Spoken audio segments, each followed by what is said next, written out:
Hello guys, कैसे हैं आप लोग? आई होप सभी ठीक होंगे। आप सभी लोगों के लिए काफ़ी सारी अपडेट्स हैं और डेली मॉर्निंग में विद्यार्थी जीवन से संबंधित जितनी भी अपडेट होती है मैं यहाँ पर डिस्कस करता हूँ। सबसे पहला अपडेट है डॉक्टर भीमराव अम्बेडकर विश्वविद्यालय की तरफ से विश्वविद्यालय वेब रजिस्ट्रेशन पकड़ेगा रफ्तार और स्नातक और परास्नातक पाठ्यक्रमों में वेब रजिस्ट्रेशन के से ही प्रवेश आपकी जो है इस बार होने वाले हैं और हमेशा ही होते हैं, लेकिन ये 16 जून से शुरू होगा ये प्रक्रिया। प्रवेश समिति के समन्वयक प्रोफेसर मनु प्रताप ने बताया कि शुरुआती 2 दिनों में 350 छात्र छात्राओं ने स्नातक पाठ्यक्रमों में वेब रजिस्ट्रेशन करवाया है। यूपी बोर्ड का इंटरमीडिएट का परिणाम जारी हो चुका है। अधिकतर विद्यार्थी विश्वविद्यालय से संबद्ध कॉलेजों में प्रवेश लेते हैं, ठीक है। और उसके बाद अगला है यहाँ पर विश्वविद्यालय परिसर से भी कर सकेंगे स्नातक। इंटरमीडिएट की परीक्षा में उत्तीर्ण छात्र छात्राओं के पास डॉक्टर भीमराव अम्बेडकर विश्वविद्यालय से संबद्ध Agra college, RBS college, Saint John's college, Baikunthi Devi कन्या महाविद्यालय, इस टाइप के जितने भी कॉलेज हैं, ठीक है, के साथ आवासीय संस्थानों में स्नातक पाठ्यक्रमों की जो है पढ़ाई की जो सुविधा है वो आपको दी जाएगी।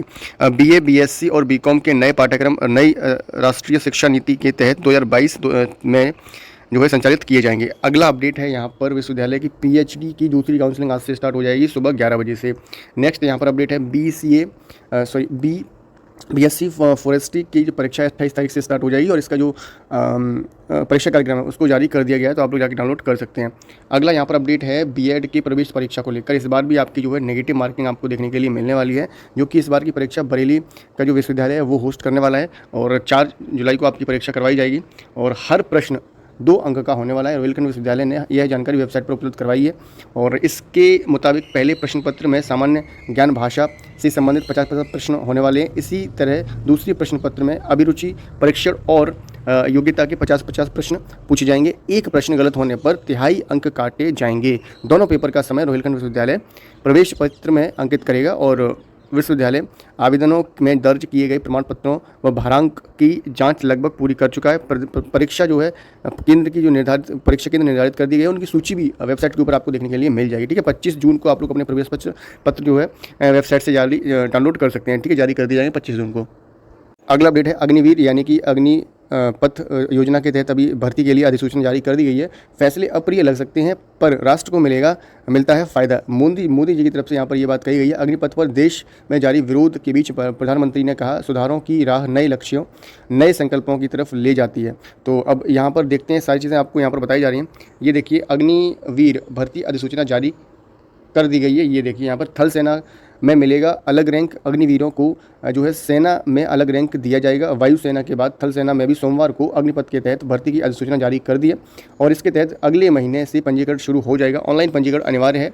कॉमन एंट्रेंस में पूर्व सैन्य विधवाओं पूर्व सैनिक की विधवाओं के पुत्रों को भर्ती 20 बोनस अंक यहाँ पर दिए जाएंगे, तो आपके लिए यहाँ पर अच्छी बात है। उसके बाद एनसीसी प्रमाण पत्र पर बोनस अंक दिया जाएगा। अगर आपके पास एनसीसी प्रमाण पत्र तो उस पर भी आपको बोनस अंक मिलेगा। एनसीसी A-B सर्टिफिकेट वालों को कुछ बोनस अंक मिलेंगे। वायुसेना की तरह थल सेना में भी 4 साल की सेवा अवधि को बीच में समाप्त करने का अग्निवीर का अनुरोध नहीं माना जाएगा, ठीक है।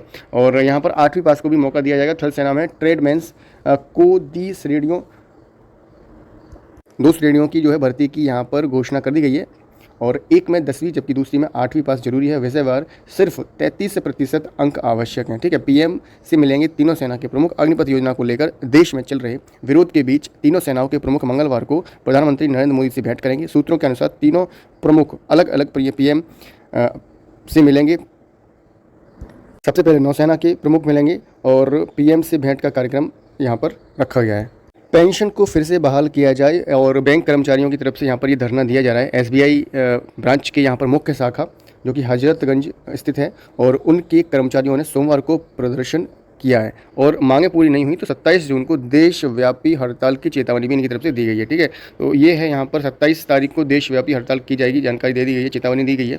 बाकी फोरम में प्रदेश संयोजक बाईके अरोड़ा ने बताया कि मांगे पूरी न होने पर 27 जून से देशव्यापी बैंक हड़ताल का आह्वान किया गया है। और आई वॉक के राष्ट्रीय उपाध्यक्ष पवन कुमार ने बताया है कि वर्ष 1986 से बैंक कर्मियों की पेंशन अपडेट नहीं हुई है और एनसीबी के महामंत्री अखिलेश मोहन ने कहा है कि रिजर्व बैंक व केंद्रीय सरकारी बैंक कार्यालय 5 दिवसीय हो सकते हैं और यह व्यवस्था बैंकों में भी लागू होनी चाहिए, ठीक है। तो यह है कुछ अपडेट। अब देखते हैं कि इसके बारे में क्या आप लोगों को यहाँ पर नई खबर देखने के लिए मिलती है। हर कोई धरना प्रदर्शन कर रहा है।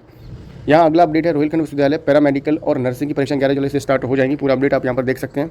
अग्निपथ योजना के तहत यहाँ पर ऐलान कर दिया गया, थल सेना ने आवेदन प्रक्रिया के लिए अधिसूचना जारी कर दी है। वहीं 8वीं पास को भी मौका दिया जाएगा। जैसा मैंने अभी आपको बताया, सेना में 5 श्रेणी के अग्निवीर होने वाले हैं और ये आपको पूरी यहाँ पर बताइए। थल सेना ने अग्निपथ योजना के तहत अग्निवीरों की भर्ती के लिए 1 जुलाई से ऑनलाइन आवेदन प्रक्रिया शुरू करने का ऐलान किया है। सोमवार को जारी अधिसूचना में के अनुसार 5 श्रेणियों की भर्ती की जाएगी। न्यूनतम शैक्षिक योग्यता 8वीं से लेकर 12वीं तक रखी गई है और मापदंड पहले जैसा ही होने वाला है। ठीक है, आवेदन के बाद अभ्यर्थियों को भर्ती रैलियों में शामिल होने की सूचना भी दी जाएगी और इसके कई मापदंड बताए गए हैं जो सेना के पूर्व होने वाली भर्ती के समान ही होने वाले हैं। आवेदन की अधिकतम उम्र जो है 23 वर्ष कर दी गई है इस वर्ष, मतलब इस बैच के लिए, जो भी अभी पहली बार में भर्ती देखने वाले हैं उनके लिए की गई है सिर्फ और सिर्फ। ये 5 श्रेणियाँ आपको यहाँ पर देखने के लिए मिल जाएंगी। अग्निवीर 5 श्रेणी में भर्ती किया जाएगी। अग्निवीर जनरल ड्यूटी के लिए 45% अंकों के साथ 10वीं पास होना जरूरी है। टेक के लिए भौतिक, गणित और रसायन में 50% अंकों के साथ 12वीं उत्तीर्ण होना अनिवार्य है। उसके बाद अग्निवीर टेक के लिए यही योग्यता रहेगी। क्लर्क के लिए 12वीं